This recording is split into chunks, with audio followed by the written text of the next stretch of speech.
Buenos días, soy Leonardo Guidi, analista financiero de Conectar Bursátil. Hoy es viernes 12 de enero de 2024 y este es el resumen semanal de los mercados. Y bueno, como siempre, comenzamos con Estados Unidos, que nuevamente vemos acá el cierre de la semana con el Standard & Poor's ahí nomás cerquita, tocando incluso ahí temporalmente hoy la línea del récord histórico, pero cerrando un poco más abajo. Vemos que compensó prácticamente incluso más toda la baja de la semana pasada, pero aún así vemos que no puede marcar un nuevo récord histórico. Obviamente que ahí volvemos a hablar de lo mismo de siempre, ¿no? Analistas cuantitativos, analistas técnicos, gente que en lugar de invertir en empresas invierte en movimientos, toma ganancias. Y también es cierto que estamos a nada de arrancar la temporada de balances que va a cerrar lo que fue el 2023 y parece perfectamente lógico que los inversores pueden estar esperando a la llegada de los balances para ver si justamente amerita que el Standard & Poor's rompa finalmente este récord histórico que marcó por última vez en enero, el 4 de enero del 2022, o si por el contrario el mercado estaba siendo demasiado optimista. Yo creo que hay muchas más chances de lo primero que de lo segundo, pero mientras tanto estamos ahí a la espera, a la espera de más información. Mientras tanto el mercado es azaroso, oscila. Y bueno, me parece también importante aprovechar justamente esta semana positiva que cancela la semana negativa anterior. Me parece interesante porque nuevamente el mercado nos da estas confirmaciones, por lo menos de lo que yo vengo hablando o de lo que yo sugiero por el estilo de inversión que yo tengo o con el que tengo con mis clientes o el que yo creo que es el más apropiado. Porque vemos justamente que esta semana fue positiva, cancelando la semana negativa anterior, y así es el mercado. Esto tenemos que tenerlo muy presente, sobre todo para entender qué juego jugamos. A ver, ¿a qué estamos jugando? ¿Qué estrategia estamos utilizando cuando invertimos en los mercados? Porque podemos, el mercado puede ser la mejor estrategia para capitalizar nuestro ahorro y para obtener rendimientos que nunca los podríamos conseguir en prácticamente ningún otro sector en el cual invirtamos. O puede ser la herramienta para que especulemos peor que en un casino y que nos fundamos y quememos todos nuestros ahorros en muy poca cantidad de tiempo. El mercado financiero nos brinda todas esas posibilidades. Nosotros elegimos qué tipo de estrategia, qué tipo de juego vamos a jugar, qué objetivos vamos a tener, qué riesgos son los que vamos a asumir, y eso por supuesto va a estar implementado en lo que vendría a ser nuestro portafolio de inversión. Entonces, lo que nos muestra, lo que nos han mostrado estas últimas 2 semanas es justamente lo que vengo comentando siempre de estos movimientos normales del mercado, los movimientos en zigzag, este tipo de oscilaciones que en su gran mayoría, y creo que nadie lo va a poder discutir en estas últimas semanas, son azarosas. Si nos ponemos a adivinar qué hace el mercado, a ver, ¿por qué bajó la semana pasada? ¿Por qué subió esta semana? Seguro que alguno va a decir, no, lo que pasó fue que salió el dato de inflación y vino de acuerdo a lo esperado. Digo, bueno, a ver, sí, es verdad, vino el dato de inflación, vino de acuerdo a lo esperado, vino la inflación core, la núcleo de Estados Unidos, vino por primera vez por debajo del 4% interanual, con lo cual psicológicamente es bueno. Pero la verdad que ya ahora el dato de inflación, como que a menos que venga muy negativo y sorpresivamente muy negativo, difícilmente afecte al precio de las acciones. Yo creo que en realidad no afectó prácticamente nada porque el mercado está puntualmente apuntando a la temporada de balances. Entonces, tratar de adivinar, o justificar, a ver qué pasó la semana pasada, qué pasó esta, es tratar de justificar el azar o tratar de justificar el sentimiento inversor. Sentimiento inversor podría tener un poco más de sentido, querer ver a ver qué ocurrió en el mercado, pero también es una tarea bastante inútil porque el sentimiento inversor cambia demasiado rápido y así como arranca un momento de pesimismo, así termina y se da vuelta y arranca un momento de optimismo, y acá estamos hablando de cosas de muy corto plazo, no del contexto general del mercado en este momento, que en este momento sería más bien de escepticismo lo que estamos viendo en el mercado, porque tenemos un mercado alcista que hace más de un año que está vigente, que estamos ahí nomás cerquita, creo que ya nadie va a dudar que pronto vamos a conseguir otro récord histórico, pero aún así no hay ningún tipo de celebración, ningún tipo de optimismo, sino más bien escepticismo, como diciendo, ¿será verdad esto? O sea, de verdad vamos a tener otro año positivo, ¿no será que esto fue un rebote? Bueno, o sea, el mercado en general está en ese tipo de humor. Basta con agarrar un poco Wall Street Journal, agarrar Bloomberg, agarrar CNBC. Después hay muchos canales, desgraciadamente hay muchos canales de YouTube que vieron esos títulos tan rimbombantes, así para tratar de atraer clics, y bueno, desgraciadamente le generan una mala reputación a los analistas financieros, pero en general el mercado está así. Después, obviamente, semana a semana el humor va cambiando porque ocurren cosas puntuales, o sea, o hay algún hecho puntual en la semana, o hay algún evento puntual en la semana. Por ejemplo, dentro de un par de semanas, cuando empiecen a salir los balances de las empresas más importantes, eso va a afectar al sentimiento, y no tiene sentido que utilicemos nuestro tiempo, nuestro conocimiento, nuestra energía, nuestro esfuerzo en tratar de entender ese tipo de movimientos. O sea, no es el juego al que deberíamos jugar, sino que más bien, o sea, ¿por qué? Obviamente, porque es imposible preverlo. O sea, porque es imposible estar en lo correcto la mayor parte del tiempo.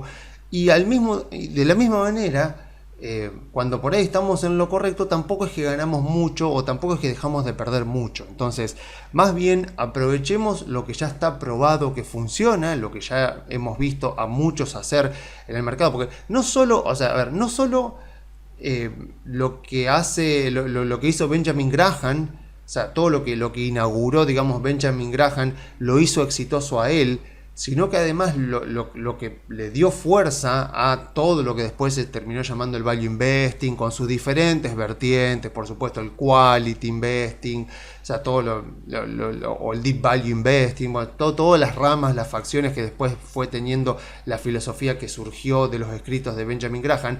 Lo que más respaldo le da es que sus principales discípulos, no solo Buffett, sino también Peter Lynch, sino Joel Greenblatt, sino Howard Marks, o sea, tenemos muchos que fueron discípulos directos o discípulos más lejanos en el tiempo, que han seguido su filosofía, la han aplicado y han tenido rendimientos que consistentemente vencieron al mercado, vencieron a los índices. Después tenemos, por ejemplo, no sé, Bill Ackman o Carl Icahn, que son dos tipos que se caracterizan por lo que sería el activismo, o sea, el activismo inversor. O sea, estos tipos llevan lo que es el value investing a un nivel mucho más radical, podríamos decir, porque ya son tipos que analizan compañías, pero además se meten dentro de las compañías para tratar de influir en las decisiones de la junta directiva. O sea, hay un documental muy bueno de Carl Icahn, creo que está en Netflix, me parece,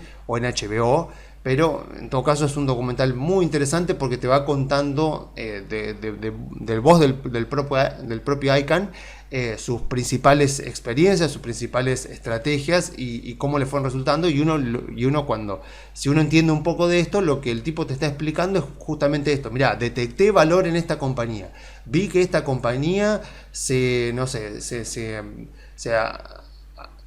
había encontrado con problemas por una fusión o una adquisición, o por un mal negocio o por un mal producto, y él detecta eso, se mete y le saca el verdadero valor que tenía la compañía, en general de manera muy agresiva, metiéndose en la junta directiva, haciendo que despidan a algún gerente, metiéndose él también como un gerente importante de la compañía. Bueno, o sea, ya estamos hablando ya ahí de otro nivel. Pero en todo caso, si jugamos es ese mismo juego, o sea, no el de Icahn, pero sí el de Peter Lynch, por ejemplo, seguramente vamos a jugar con las probabilidades más de ganar a nuestro favor. O sea, dediquemos más bien nuestro tiempo a conocernos nosotros mismos como inversores para de esa manera armar un portafolio de inversión que tenga sentido para nosotros, que eso es lo más importante. Y si dentro de ese portafolio de inversión decidimos invertir en acciones, ya sea acciones de Estados Unidos, ya sea acciones argentinas, bueno, entonces utilicemos el tiempo para entender bien las empresas en las que invertimos, como justamente lo sugiere Peter Lynch, porque nada bueno puede salir de basar nuestras decisiones de inversión en lo que sentimos emocionalmente por el movimiento que han tenido las acciones durante los últimos días o durante las últimas semanas, ya sea si es que han subido o han bajado. Porque a ver, si yo me fijo, por ejemplo, ahora que estamos cerquita de la temporada de balance, nosotros sabemos que obviamente el inside information es ilegal, o sea, todo el tema de información privilegiada, el saber de antemano cómo viene un balance, nosotros sabemos que ese tipo de cosas es ilegal. Pero digamos que los bancos de inversión, los fondos de inversión de Estados Unidos, medio que se las arreglan para conseguir algún tipo de información, a veces totalmente errónea, pero muchas veces pueden ir anticipándoles a ver si es que el balance de alguna empresa va a venir bien o va a venir mal, y eso lo vemos en las semanas previas a los balances cuando por ahí notamos algún comportamiento muy sostenido. No sé, por ejemplo, si yo miro Tesla, por ejemplo, yo lo que podría decir es que tal vez el mercado está anticipando que el balance de Tesla va a venir mal, porque veo acá cómo la empresa había caído, después se había recuperado bastante hasta 2.61 y ahora vemos hace ya varias semanas que cae y la vemos en franca caída. Entonces decimos, ¿qué está pasando con esta compañía? Bueno, podría llegar a ser que hay rumores, que se está corriendo la información de que el balance puede venir peor de lo esperado. O sea, si nosotros jugamos ese juego, entonces ahí sí habrá gente comprando puts, habrá gente shorteando la acción, o sea, pero estamos jugando ahí el juego de especulación con las ganancias. Si nosotros estamos invirtiendo en la compañía y conociendo la compañía, no nos debería afectar qué es lo que está ocurriendo. En todo caso, como lo voy a hacer yo dentro de las próximas semanas, esperaré a que salga el balance, esperaré a que se actualicen los datos de los estados financieros de la compañía, y aprovechando que es el cierre de año, que gratuitamente puedo acceder a 5 balances en estas páginas web donde te muestran los estados financieros, agarraré y actualizaré la evaluación de la compañía, y si tengo que vender, se venderá. No ganaré tanto como hubiera querido, pero se venderá y ya está. O sea, ¿se acuerdan? Yo más o menos la primera evaluación de Tesla que la publiqué acá fue más o menos en mayo del año pasado, cuando Tesla estaba en 180, más o menos 170.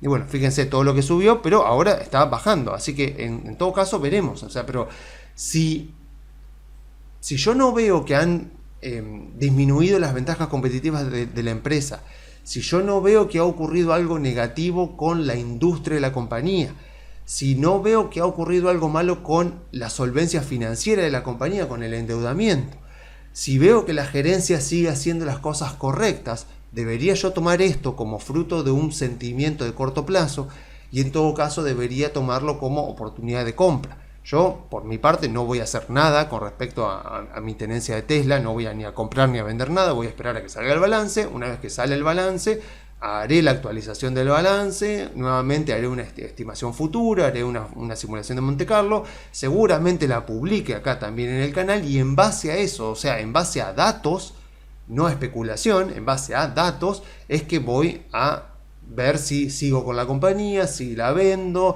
si agrego más tenencias, si achico, o sea, pero todo basado directamente en datos. Si vamos, por ejemplo, a otra empresa, por ejemplo, una de las que recurrentemente hablo del canal, que es Meta, en este caso Meta está pasando por la situación opuesta a la que está pasando Tesla, porque está prácticamente en récord histórico. Vemos acá Meta cómo se ha ido moviendo a lo largo de 2023, vemos el último récord histórico está acá, no hizo récord histórico en enero, hizo récord histórico por acá, y vemos ahí arriba, estamos por ahí, estamos bastante cerquita, no está todavía Meta en récord histórico, pero está más o menos acá, estará más o menos menos de un 5% del récord histórico. Así que vemos que en el caso de Meta, si yo tuviera que decir, bueno, a ver qué es lo que estará descontando el mercado, lo que podría decir es, bueno, fíjense que el mercado hoy hizo otro récord, no es un récord histórico, pero sí es de todos el último movimiento desde 2022, estamos en el punto más alto. Entonces lo que yo podría decir es que el mercado está descontando que puede ser que el balance de Meta venga bien. Ni que hablar, por supuesto, con el tema de Microsoft. No pasa así con Apple. Según lo que había leído esta semana, creo que Microsoft pasó a Apple en capitalización de mercado y no podría ser para menos porque está en récord histórico. O sea, hoy Microsoft cerró en récord histórico. Yo la última vez que la había visto todavía no me parecía. Yo creo que había dicho que por debajo de $400 Microsoft seguía pareciéndome una buena oportunidad de compra. Estamos en 3.88. Acá estaba el récord histórico de 2022. Hoy ya estamos acá. O sea que Microsoft ha sido una tremenda inversión, la verdad, a lo largo de los últimos años. Y hoy cerró en récord histórico. Así que veremos también qué es lo que trae su balance. Pero el mercado parecería estar descontando que va a venir bien.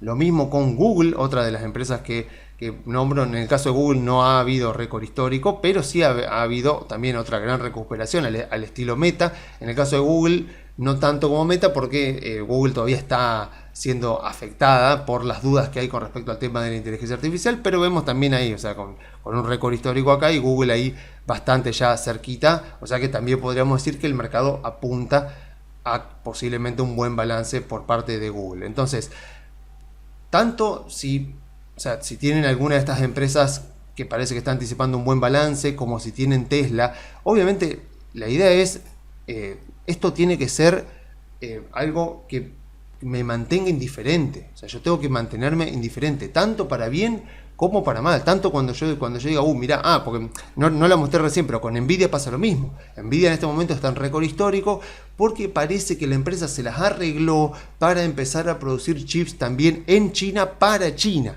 O sea, no sé cómo, porque no lo estuve viendo tan en profundidad, pero no sé cómo se las arregló para sortear el tipo de restricciones que el gobierno de Estados Unidos le ha puesto a Nvidia para venderle chips a China. Pero bueno, en todo caso, ahí obviamente China, si logra empezar a producir, Nvidia, si logra empezar a producir chips para China, bueno, ahí tiene un mercado que es un monstruo devorador de chips, así que va a tener un mercado gigante, así que vamos a ver qué ocurre, pero en todo caso los fundamentos de la compañía siguen siendo fuertes. A mí me sigue pareciendo que su evaluación es muy exigente, pero bueno, o sea, claramente el mercado me ha demostrado a lo largo de este último año que el equivocado con Nvidia he sido yo, porque claramente Nvidia siguió subiendo y ha seguido subiendo bastante, así que en todo caso fue un error mío haber vendido antes de tiempo, pero bueno, o sea, nadie se fundió tampoco por tomar ganancias. En todo caso, acá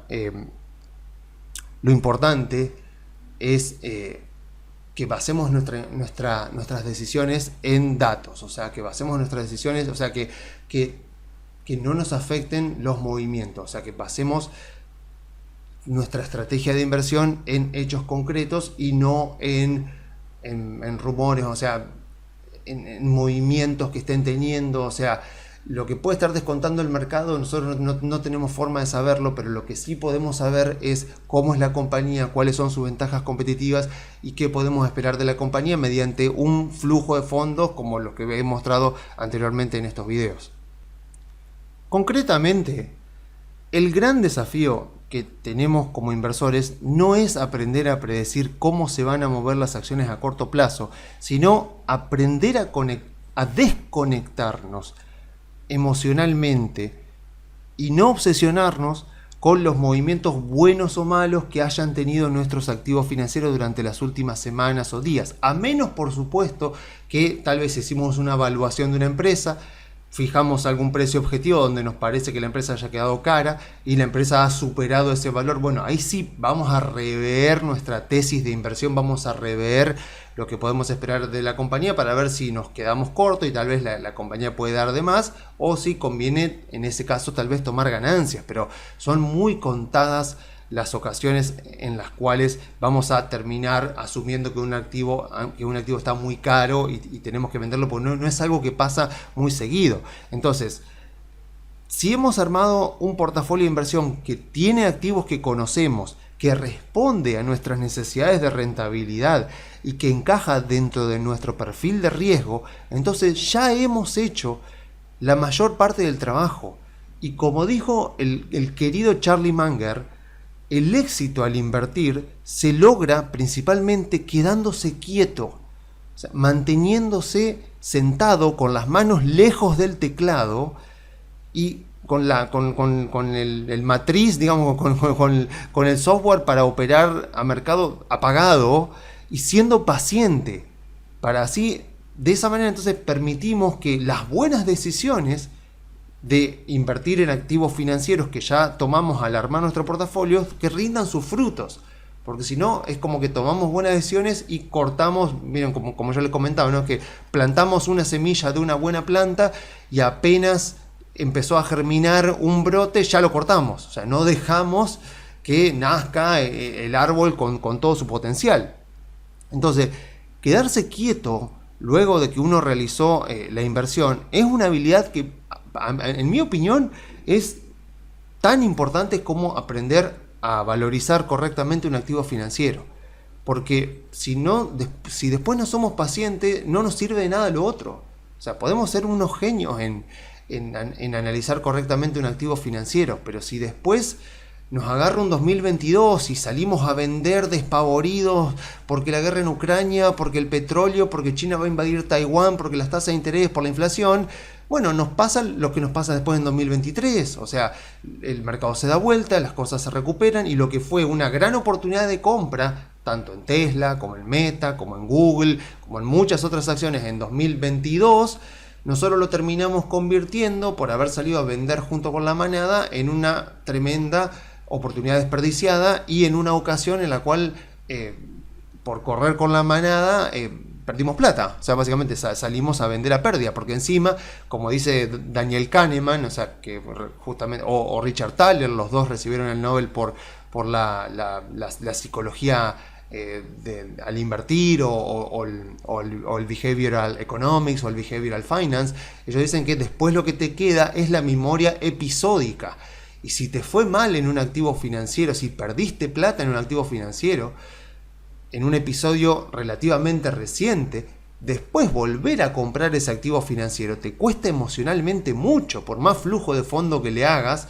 Si compraste Meta en 2021 y saliste a pérdida en 2022, después, cuando a finales de 2022, principios de 2023 se empezó a recuperar la empresa, no le ibas a creer nada a Zuckerberg. O sea, emocionalmente estabas muy dolido porque perdiste plata. Y hoy la empresa está casi en récord histórico y seguro te sigue costando volver a comprarla porque tenés esa memoria episódica como marca las finanzas del comportamiento o la economía del comportamiento. Entonces, evitemos caer en esos sesgos, evitemos ir contra la manada. Las grandes ganancias en los mercados se producen cuando uno va en contra de la manada, no a favor de la manada.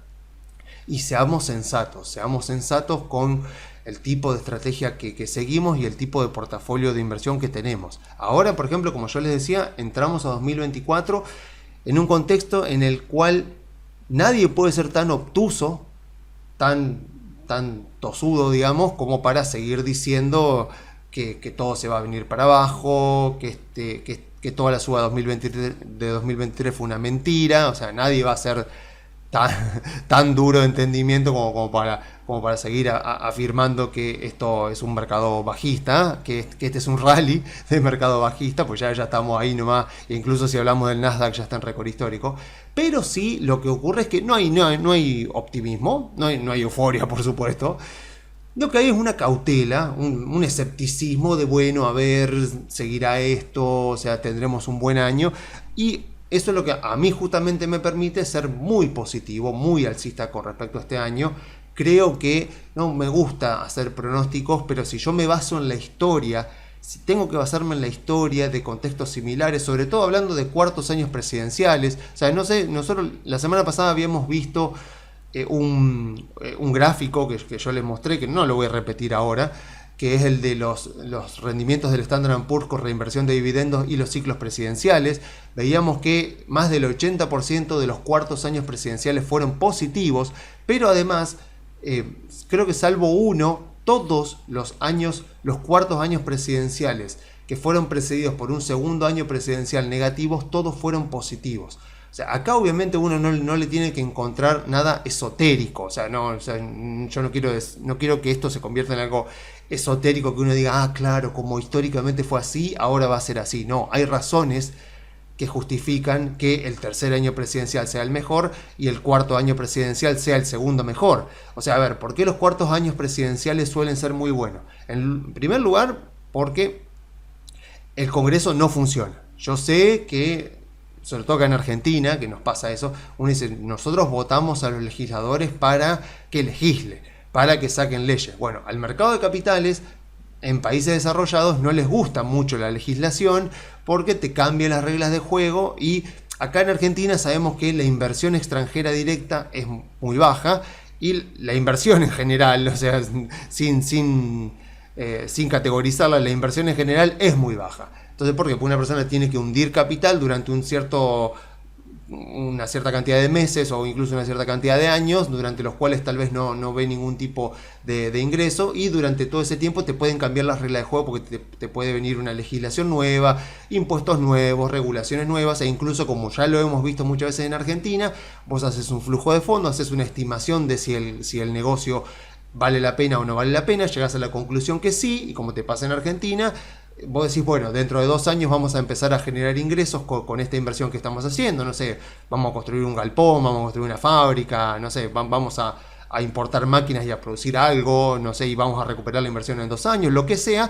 En ese periodo de tiempo cambió una ley, cambió una regulación, te metieron trabas a las importaciones, te metieron un impuesto nuevo, sindicatos, no sé, o sea, todo tipo de problemas que viene a Argentina, y ese proyecto de inversión que originalmente era rentable, incluso haciéndole un análisis de sensibilidad para ver escenarios negativos, bueno, en Argentina, como nos vamos siempre a los extremos, tal vez el escenario que ocurre es más negativo de lo que uno pensó y termina siendo un proyecto de inversión que no termina devolviéndole el dinero a los accionistas, o sea que termina siendo un proyecto de inversión que pierde dinero y que destruye capital.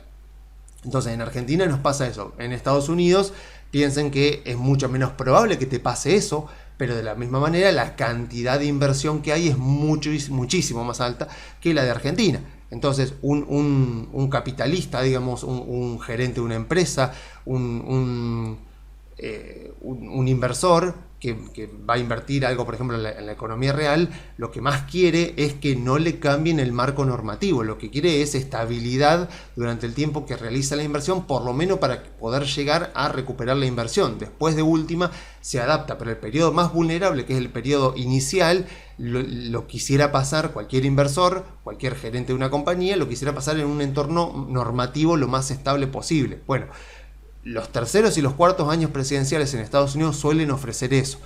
Imagínense ustedes el cuarto año presidencial. O sea, por si no lo saben, el periodo de un diputado en Estados Unidos en el cargo es de 2 años. Vieron que acá en Argentina nos quejamos de que los periodos presidenciales de 4 años, de que hay que estar votando. Bueno, piensen ustedes que un diputado en Estados Unidos cada 2 años tiene que ir a elecciones, a renovar su banca. Puede renovar de manera ilimitada. Los senadores tienen 6 años, o sea, porque tiene una buena lógica, o sea, está bien pensado, porque la idea es que el Senado tiene que ser la cámara en la cual se enfríe todo. O sea, cualquier legislación polémica, cualquier legislación que esté surgiendo, tal vez por algún descontento social, tiene que ser enfriada en el Senado como para que se debata con más tranquilidad. Entonces, por eso es que los senadores tienen periodos más largos, y aparte porque en el Senado necesitas 60 votos y no 51 para que pueda pasar una ley. Entonces es como que el Senado está pensada como la cámara donde se discute fríamente una legislación. En cambio, diputados está pensada como una cámara que refleje en todo momento lo que está ocurriendo en la sociedad. Por eso es que cada 2 años podríamos decir que la Cámara de Diputados se destruye y se vuelve a crear desde cero. O sea, podría perfectamente tener exactamente los mismos diputados, porque todos pueden reelegir, pero cada 2 años los diputados están intentando ser reelegidos. O sea, cada 2 años tienen que revalidar su mandato. Entonces, eso ya se ha querido cambiar. Han querido en Estados Unidos poner mandatos de 4 años para diputados, como pasa acá en Argentina, como pasa en Europa, pero no ha prosperado.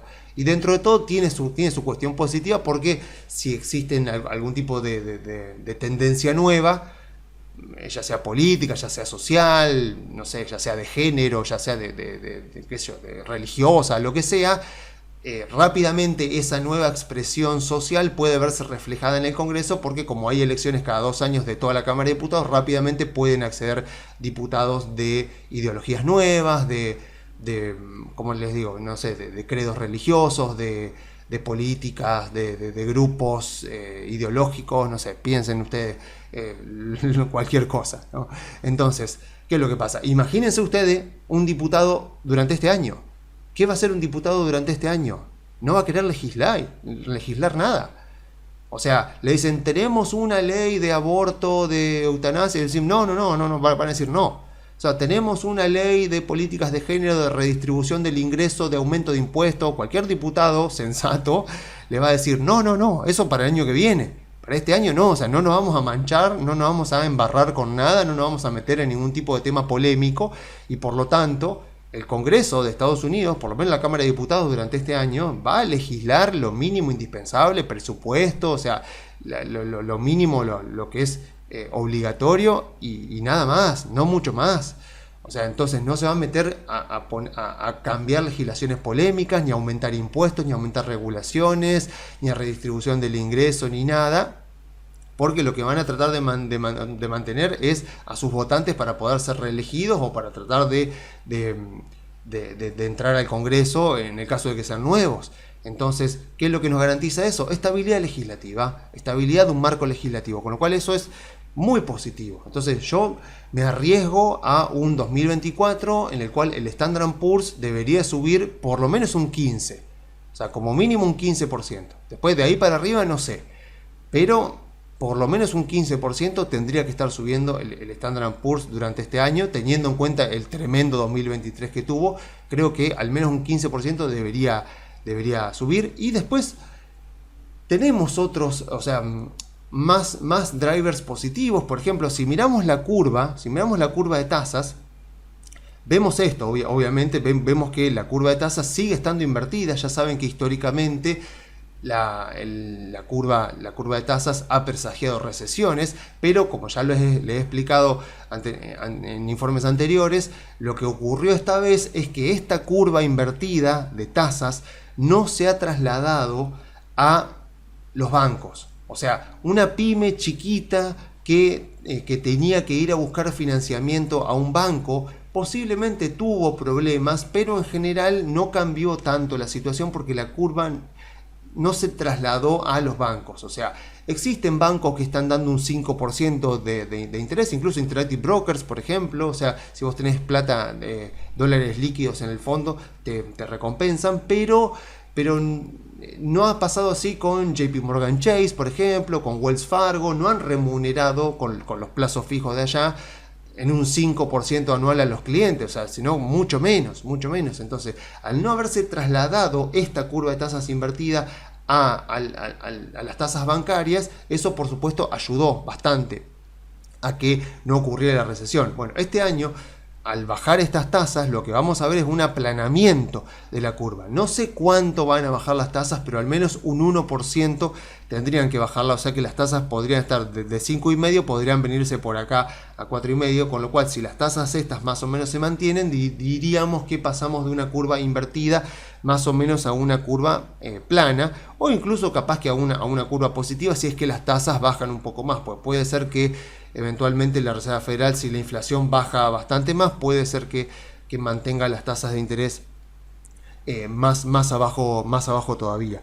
Entonces, es bastante importante porque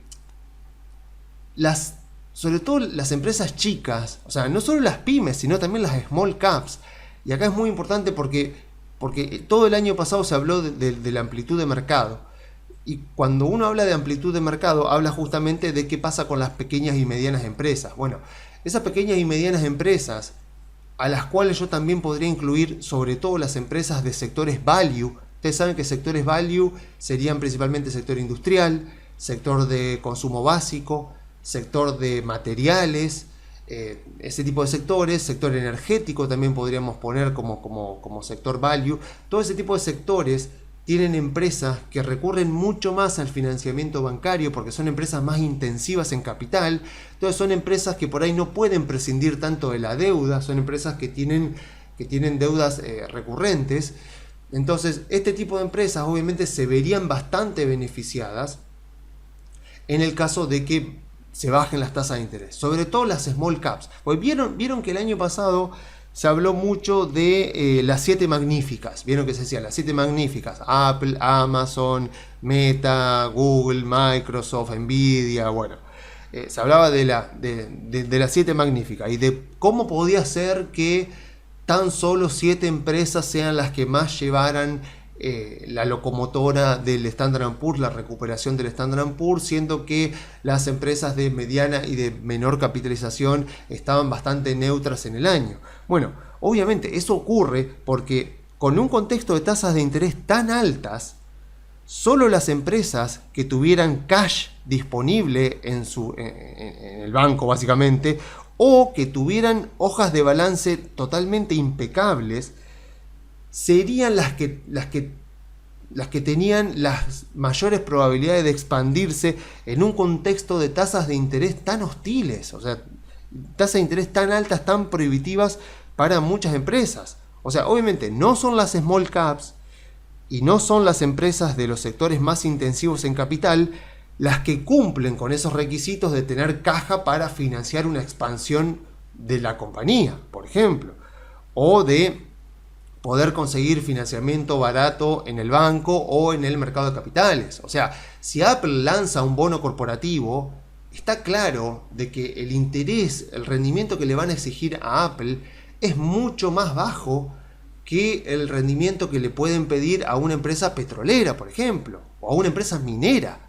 O sea, pensemos, o sea, obviamente las empresas mineras que son de sectores más value, que son empresas mucho más intensivas en capital, que necesitan recurrir más a la deuda para poder expandirse. Obviamente que esas empresas lo tuvieron mucho más difícil para expandirse durante 2023 que lo tuvo Apple o Google o Meta, porque esas empresas prácticamente se financian a sí mismas porque tienen decenas de miles de millones de dólares en la caja. O en todo caso, si quieren emitir un bono corporativo, emiten a tasa muy baja, prácticamente a la misma tasa del bono del tesoro, porque son empresas extremadamente confiables, con activos muy valiosos, con mercados en expansión y con mucha caja. Entonces consiguen tasas mucho más bajas, pero no así con las empresas, las small caps, o con las empresas más ligadas a sectores value.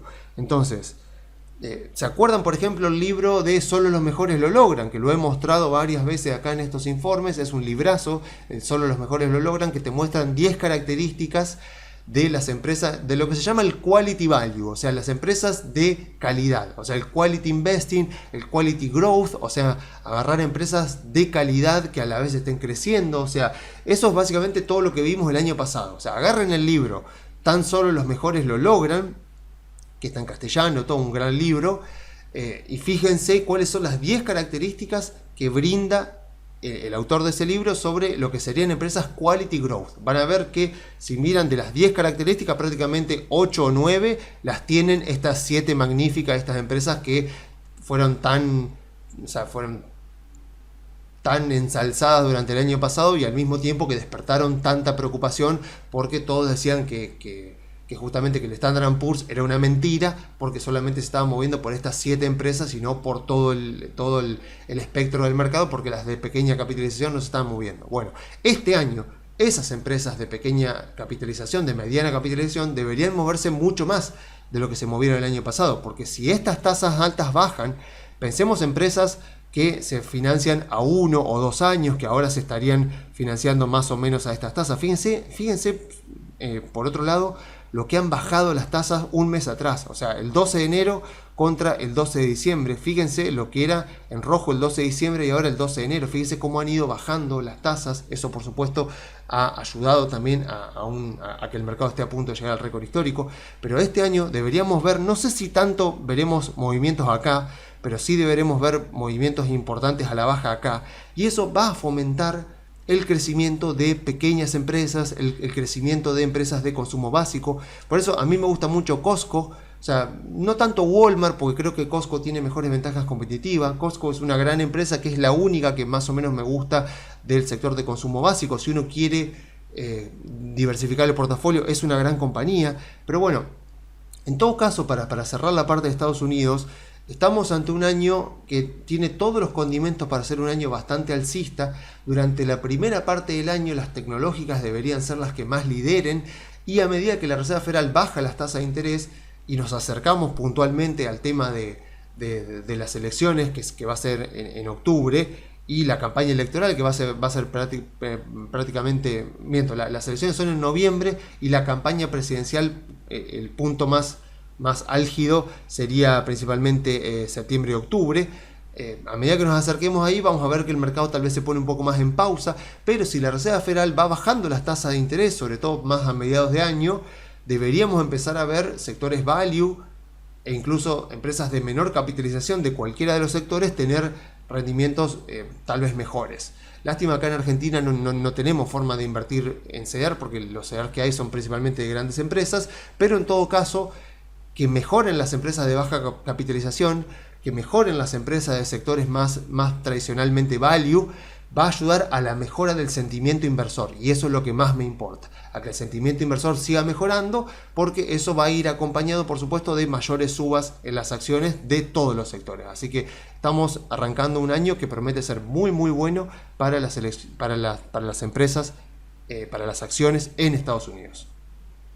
Bueno, pasamos entonces ahora a Argentina. Hoy voy a mostrar el Merval solo, porque ya me parece redundante andar por ahí mostrando siempre de las acciones, todo más o menos. Hablemos un poco en general. Ya, a ver, las acciones de las que suelo hablar ya las conocen, y bueno, venimos en un par de semanas bajistas del Merval, lo cual también tiene sentido porque recordemos que hay un arbitraje que se suele hacer entre el Merval o las acciones argentinas en dólares con el riesgo país, y el riesgo país estuvo aumentando durante las últimas semanas. O sea, si ustedes se fijan, cuando arranca Milei el riesgo país estaba más bajo que como está ahora, entonces tiene también un poco de sentido que las acciones lo hayan sentido, porque hay una especie de arbitraje ahí.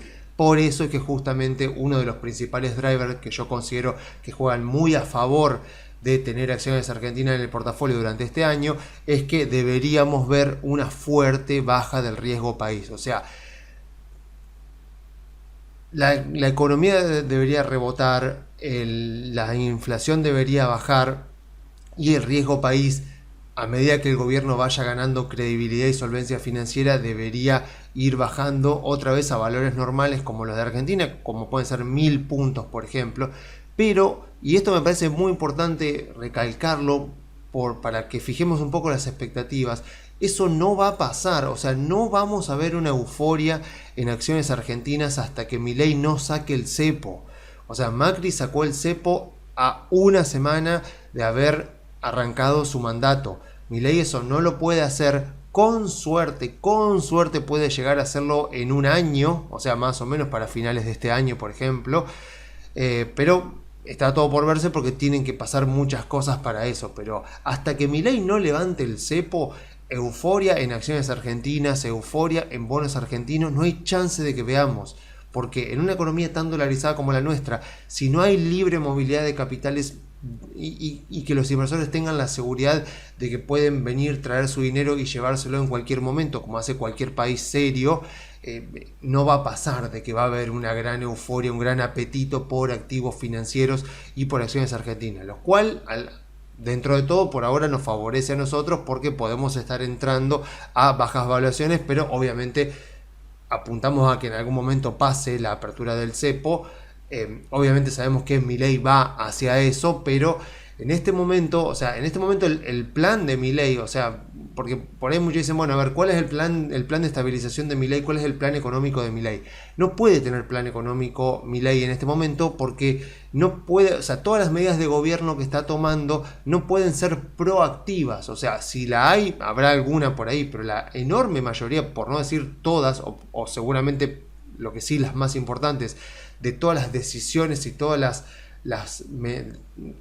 legislación y todas las decisiones políticas que ha tomado Milei, que ha implementado Milei durante este primer mes, han sido principalmente reactivas. O sea, están reaccionando a la herencia que recibieron, están tratando de evitar una hiperinflación. Entonces Milei recién va a poder plantear un plan económico para expansión económica de la Argentina, una vez que haya podido desactivar todas las bombas que le han dejado y que pueda realmente entonces abrir el cepo y ya tener libre disponibilidad de capitales, tener un solo tipo de cambio. Entonces ya ahí sería el punto de partida. Por eso justamente la ley esta que han mandado al Congreso se llama Bases y Punto de Partida para la libertad de los argentinos, algo así, no me acuerdo mucho. Pero bueno, en todo caso, lo que vemos es que mientras el riesgo país se mantenga alto, como hay un arbitraje entre acciones y riesgo país, difícilmente veremos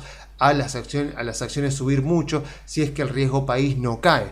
Entonces, esto nos va a dar margen de tiempo para posicionarnos en acciones argentinas, pero no con vistas a los próximos 6 meses. Y eso es algo que me interesa mucho. O sea, si yo compro acciones argentinas ahora, porque obviamente, o sea, como toda evaluación es una opinión, uno puede hacer una evaluación y pensar a 6 meses, pensar a 1 año, pensar a 2 años, pensar a 5 años. Yo lo que sugiero es, si yo estoy comprando acciones argentinas ahora, no lo tengo que hacer pensando en los próximos 6 meses, ni siquiera en los próximos 8 meses, como mínimo 1 año.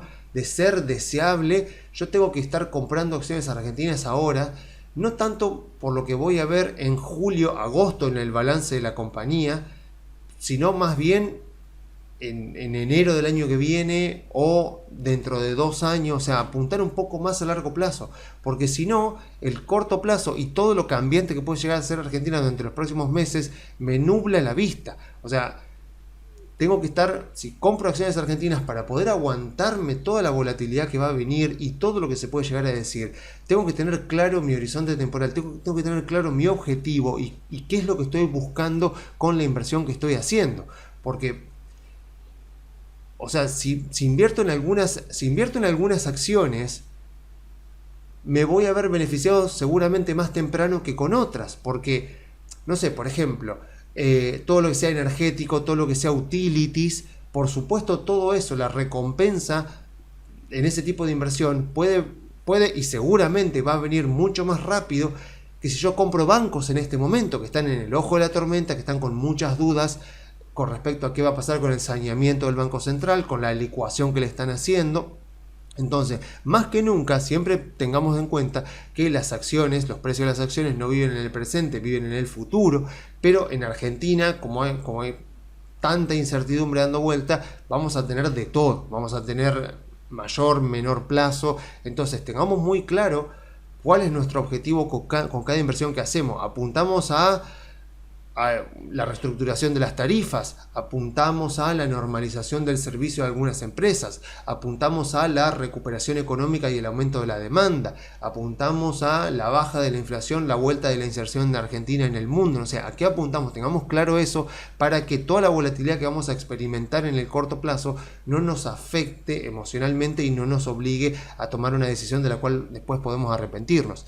Y nuevamente me parece muy pertinente volver a aclarar y enfatizar sobre todo que al invertir en activos de tanto riesgo como acciones y bonos argentinos, la diversificación no es poca cosa. O sea, la diversificación es uno de los puntos más importantes que tenemos que estudiar bien, o sea, y que implementar correctamente a la hora de armar un portafolio, porque es mucho más importante diversificar bien un portafolio de acciones y bonos argentinos que lo que hacemos cuando diversificamos con CDRs o con activos de mucho menor riesgo. ¿Por qué? Porque siempre está la posibilidad de que me equivoque, siempre está la posibilidad de que haga un análisis y que después, tal vez por culpa mía, tal vez porque estaba dentro de las probabilidades, por lo que sea, pero que no se dio. Yo proyectaba un escenario futuro y no se dio. Entonces puede ser que me faltó estudio o puede ser que hubo un hecho imprevisto que yo no calculé, que no tenía forma de verlo y ocurrió. O sea, eso pasa. Entonces, como siempre está la posibilidad de que me equivoque y de que mi inversión no vaya como yo pensé, siempre entonces tengo que tener un portafolio, sobre todo cuando estamos hablando de activos muy volátiles, tengo que tener un portafolio muy diversificado. ¿Por qué? Porque justamente nuestros errores tienen consecuencias negativas y más negativas van a ser esas consecuencias cuanto más volátil sea el activo en el que estoy invirtiendo, a tal punto de que tal vez yo tengo un portafolio de acciones argentinas, no sé, de 5 acciones argentinas, capaz que 3 anduvieron bien y 2 anduvieron mal, pero las que anduvieron muy mal y me cancelaron tal vez todo el buen rendimiento que tuvieron las 3, o sea, las 3 que anduvieron bien. O sea, estuve correcto en la mayor cantidad de casos, o sea, estuve más correcto que incorrecto, pero debido a que no tuve un portafolio muy diversificado, las que me jugaron en contra, o sea, aquellas empresas, aquellas acciones en las que tuve un error, más que me compensaron o me compensaron totalmente lo bueno que obtuve con las otras. Por ese motivo justamente es que tenemos que disminuir todo lo posible la probabilidad de fundir la comitente con algún error que cometamos. Por más convencido que estemos de que me gusta una empresa, de que me gusta lo que está pasando en esta industria o en este bono argentino, por más convencido, diversifiquemos, o sea, mantengamos un portafolio bien diversificado para que de esa manera la posibilidad de equivocarnos, que siempre está presente, no nos termine arruinando un muy buen laburo que hicimos a nivel general. O sea, como regla general, no sé, más de 10% yo no recomendaría para nada tener en una acción argentina, de ser posible 5% en una acción argentina, y de ser posible combinar acciones argentinas con CDRs o con obligaciones negociables, me parece lo mejor, porque entonces, si nos va bien con acciones argentinas, vamos a tener un rendimiento muy bueno en nuestro portafolio, acompañado tal vez con CDRs y con obligaciones negociables, y si nos va mal porque elegimos mal las acciones argentinas, bueno, por lo menos eso no nos va a quitar el hecho de que seguramente en 2024 vamos a tener un buen año si con todo el resto estamos teniendo buenos rendimientos. Entonces, nunca nos olvidemos, o sea, cada evaluación es siempre una opinión. Entonces yo tengo que estar pensando, a ver, ¿por qué invierto en esta compañía? ¿Cuáles son mis expectativas con esta compañía? Si no puedo armarle un flujo de fondos coherente, como puede pasar en la enorme mayoría de empresas argentinas, al menos tengamos claro cuáles son los drivers por los cuales estamos invirtiendo en esa compañía. Y pensemos siempre, sobre todo en cuestiones como las que estamos atravesando en Argentina, más en largo plazo. O sea, porque me ha pasado, por ejemplo, de clientes, sobre todo con clientes cuando hablamos del portafolio, pues yo a muchos clientes les digo, mira, yo te recomiendo, por ejemplo, Mirgor, porque Mirgor es una acción, porque me ha pasado justamente con esta empresa, porque Mirgor es una acción que yo tengo en el portafolio. Y me ha pasado con clientes que me dicen, bueno, pero mira, con la inflación que está habiendo, con la recesión que va a haber, o sea, Mirgor con los celulares, con Samsung, le va a ir mal durante los próximos 6 meses, seguramente el balance que viene va a ser malo. Entonces ahí está la clave. Yo digo, mira, yo no estoy pensando en los próximos 6 meses. Yo no estoy comprando esta empresa porque por los celulares, porque lo que produce en Tierra del Fuego, porque vende también al minorista, o sea, porque vende tecnología. O sea, no estoy pensando en qué va a pasar los próximos 6 meses. Estoy pensando, por ejemplo, al invertir en Mirgor, en que si al gobierno de Milei le va bien, la inflación baja, la economía repunta y mejora mucho la actividad económica, o sea, entonces mejora mucho el consumo, esta empresa va a ser directamente beneficiada, pero no estoy pensando en el balance de Mirgor en julio. Estoy pensando, o sea, no estoy pensando en el balance de Mirgor en julio del 2024. En todo caso, estaré pensando en el balance de Mirgor en julio del 2025 o incluso más adelante. O sea, ¿por qué? Porque sé que ahora, en los primeros meses, va a haber mucho ruido, sobre todo con muchas compañías. Lo mismo pasa con los bancos. O sea, me dicen, no, pero fíjate que están licuando a los bancos van a haber disminuido su activo, van a perder plata y se van a quedar sin el negocio que están haciendo con las LELIQ. Sí, todo eso ya lo sé, de hecho, eso debería estar incorporado en los precios. Lo mismo que pasa con Mirgor, o sea, todos sabemos la actividad económica, lo que está pasando, todos sabemos lo que está ocurriendo, todos sabemos de la inflación, todos sabemos de la recesión, de los problemas que tiene mucha gente para poder incluso llegar a fin de mes. Todo eso ya debería estar en mayor o menor medida incorporado en los precios. Lo que no está en los precios, o por lo menos no está prácticamente nada en los precios, es lo que podría llegar a pasar en la Argentina si a Milei las cosas le salen razonablemente bien. Pensemos que con Macri, porque Macri abrió el cepo inmediatamente, ya hubo libertad de capitales. Macri tuvo 2 años, 2016 y 2017, espectaculares en los mercados de capitales, tanto en bonos y en acciones. sin necesariamente lograr una mejora muy importante en la actividad económica. Entonces, vuelvo a repetir, mientras Milei no logre abrir el cepo, no esperemos que las acciones argentinas que tenemos entren en un contexto de mucha euforia o de mucha suba o que nos den unas ganancias exorbitantes pensando en lo que fue 2016-2017 de Macri. Hasta que Milei no abra el cepo, eso difícilmente pase, porque nadie va a traer capital, nadie va a invertir capital en la Argentina si es que después se encuentra con la posibilidad de que no lo puede sacar. Entonces, invirtamos y armamos un portafolio en Argentina, o sea, tengamos en cuenta que mucho de lo malo de lo que se habla ya debería por lógica estar en los precios y muy poco de lo bueno que se puede venir todavía están los precios, porque además, vuelvo a repetir, todavía hay cepo, entonces hay muchos inversores extranjeros que no pueden invertir. Entonces uno puede decir, mira, si a Milei las cosas le salen razonablemente bien, deberíamos tener una inflación muy alta. Bueno, ya tuvimos una inflación alta en diciembre de 25, en enero, este mes ya también debería ser del 25 más o menos, febrero también, marzo capaz que también, o sea, veremos si están más cerca del 20 ya la de marzo, aunque con el arranque de las clases todo eso no suele pasar, y ya a partir de abril ahí debería verse una baja fuerte de la inflación a un dígito, tampoco pensemos al 1%, un dígito puede ser 8%, pero más o menos mantenerse así e ir bajando de a poco. Entonces, a partir de mediados de año ya la actividad económica debería estar repuntando, ya se están empezando a ver buenos efectos, por ejemplo, con la ley de alquileres, con la ley de góndola, entonces ya se está empezando a percibir, entonces a medida que se vaya percibiendo, eso va a cambiar un poco el ánimo y sobre todo, como decía Keynes, digamos que Milei no lo quiere mucho, que Keynes decía el tema de los animal spirit, o sea, del ánimo de la gente para invertir, para consumir, debería empezar a cambiar, pero fundamentalmente lo que debería empezar a cambiar es el tema de los incentivos, porque el tema de los animal spirits de Keynes siempre fue medio bastante esotérico, y eso después fue mucho más explicado por Hayek, por ejemplo, cuando hablan un poco del tema del cálculo económico, o sea, de que la gente y los inversores, los empresarios en cualquier país hacen cálculo económico, y cuando los incentivos se alinean para invertir en un país, para consumir en un país, rápidamente el consumo y la inversión aparecen. Fíjense lo que fue, por ejemplo, la década de los 90. Cuando uno piensa la década de los 90, en el 89, en la hiper del 89, el salario en dólares de Argentina era más o menos igual que ahora, era 180 y pico de dólares, claro, con la diferencia de que 180 y pico de dólares en 1989 valían muchísimo más que 180 y pico dólares ahora, con toda la inflación que tuvo Estados Unidos durante esos 30 años. Pero ahora bien, si uno mira 1991, el salario promedio en Argentina era de 1.100 dólares. O sea, en muy poco tiempo el salario real en Argentina se recuperó.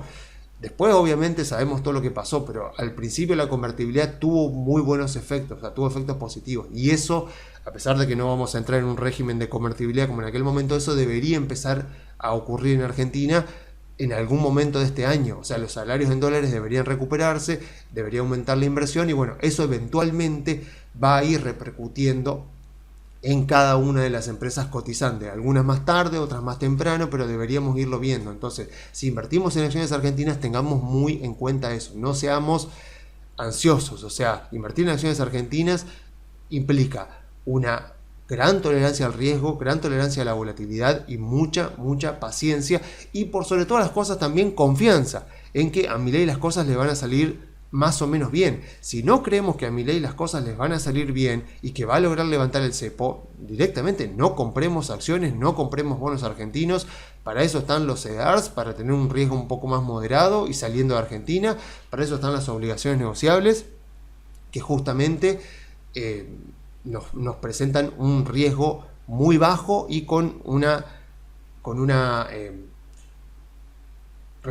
rentabilidad bastante buena de un 10% en dólares. O sea, si yo lo tengo que resumir esto, lo que yo espero en Argentina durante este año y medio, es un poco lo que veíamos en el paper de Mabousin, cuando él hablaba del rendimiento total del accionista, que él ponía este cuadro. Básicamente, lo que yo espero, por ahí en algunos sectores más que en otros, yo por ahí no espero tanto esto. Vieron que cuando Mabousin desglosaba el rendimiento total del accionista, que esto debería ser, si ustedes lo quieren ver en cuestiones prácticas, el rendimiento total del accionista tendría que ser la rentabilidad que tuviste por el movimiento de la acción más los dividendos, los dividendos que te haya dado.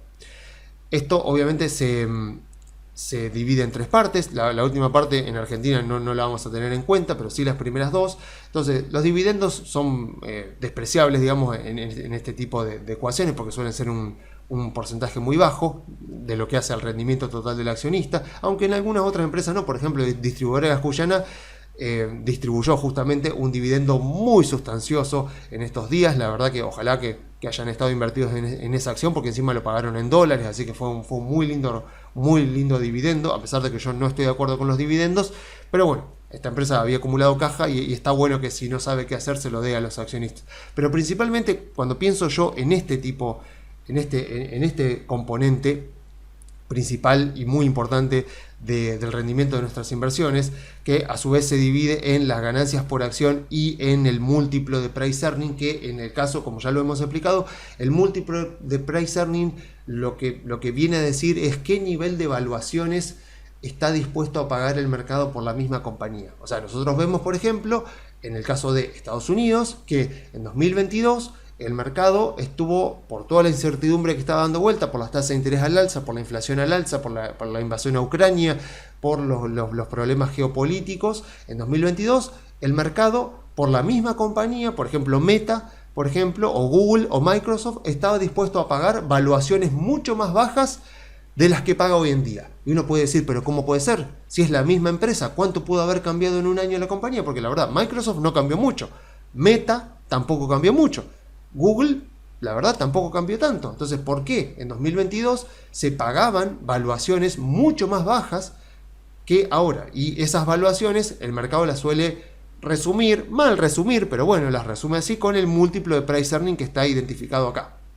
Entonces, uno puede decir, ¿por qué? Bueno, porque las circunstancias cambiaron, porque cambiaron las tasas de interés, cambió el contexto, ahora el contexto está bastante más favorable, entonces el mercado se siente justamente, hablando en serio, o sea, justamente porque es sentimiento, o sea, el sentimiento ha mejorado bastante, el mercado se siente más confiable, el mercado, y cuando digo el mercado me refiero a todos nosotros como inversores, en comprar acciones de empresas de Estados Unidos que antes no estaba dispuesto a comprar porque veía mejores rendimientos tal vez en bonos corporativos, en bonos del tesoro, tenía otras inversiones de menor riesgo dando muy buenos rendimientos, entonces como que el horno no estaba para bollos para comprar acciones. Entonces ahora sí, como los rendimientos, como vimos antes con la curva de rendimiento de los bonos del tesoro han bajado bastante, ahora sí están más decididos a comprar acciones, entonces podemos decir que durante este último año en Estados Unidos el múltiplo de price earning ha subido, lo que quiere decir es que a igualdad de condiciones el mercado financiero, nosotros como inversores estamos dispuestos a pagar valuaciones más altas por la misma compañía. ¿Por qué? Bueno, porque tal vez las inversiones alternativas de menor riesgo ya no nos dan un rendimiento que nos parece interesante, entonces eso nos incentiva a asumir un poco más de riesgo comprando, por ejemplo, acciones con el objetivo de tener de esa manera un rendimiento mayor. En Argentina, lo que yo espero que ocurra a lo largo de este año, o podríamos decir año y medio, pensando en este periodo de estabilización hasta que Milei logre levantar el cepo y pueda plantear un plan económico ya pensando en expansión de Argentina y no simplemente en un rebote.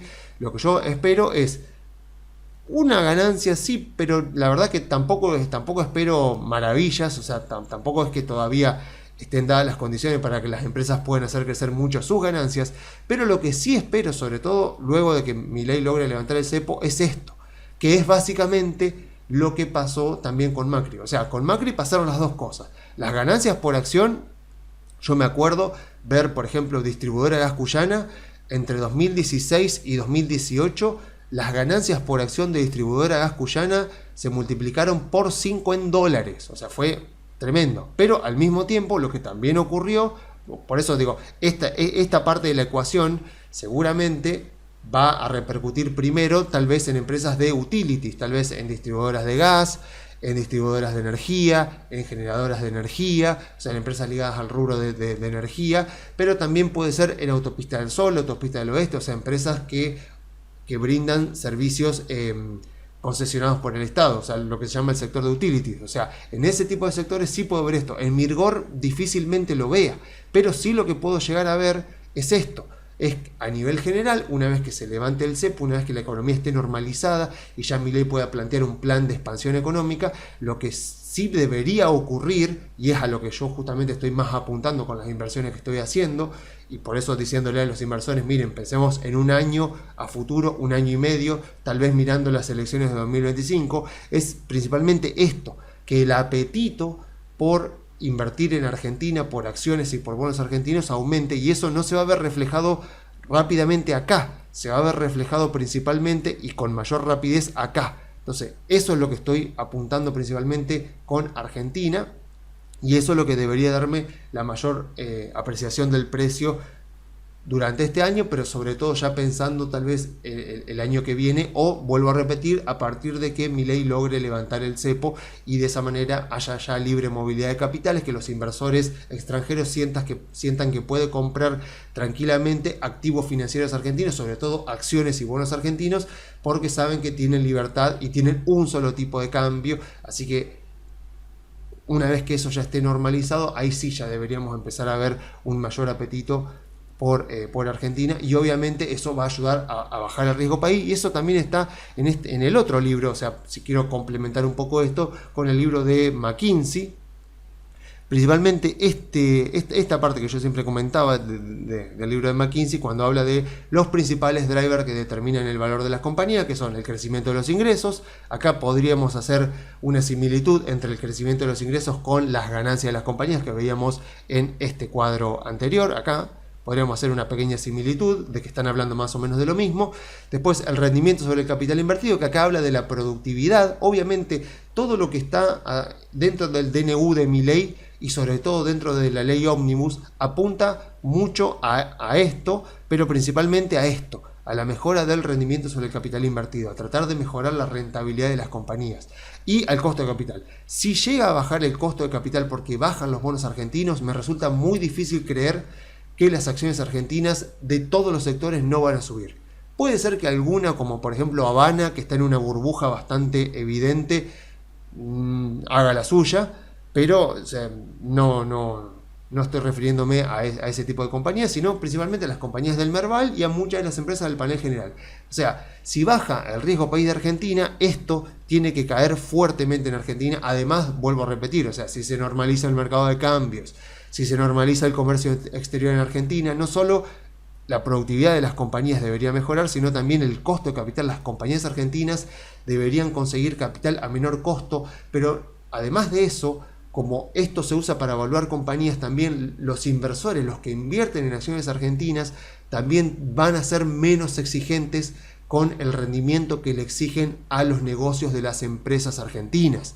Entonces, al bajar el riesgo país y al normalizarse toda la situación de tipo de cambio de comercio exterior, debería bajar también el costo de capital, y no le veo la lógica de creer que esto va a bajar y esto no va a subir, el valor intrínseco no vaya a subir. O sea, debería ocurrir. Entonces, cuando miro esto y cuando miro esto, digo, bueno, si planteo esta estrategia para acciones argentinas y soy paciente, a la larga debería haberme recompensado por invertir en acciones argentinas, siempre y cuando yo lo tolere al riesgo y tenga un portafolio que esté armado de acuerdo a que cumple con mis objetivos de inversión y cumple con el riesgo que yo estoy dispuesto a tolerar. Así que bueno, esto es todo por esta semana, así que yo me despido dejándoles las vías de comunicación. Se pueden comunicar principalmente enviando un mail a info@conectarbursatil.com.ar.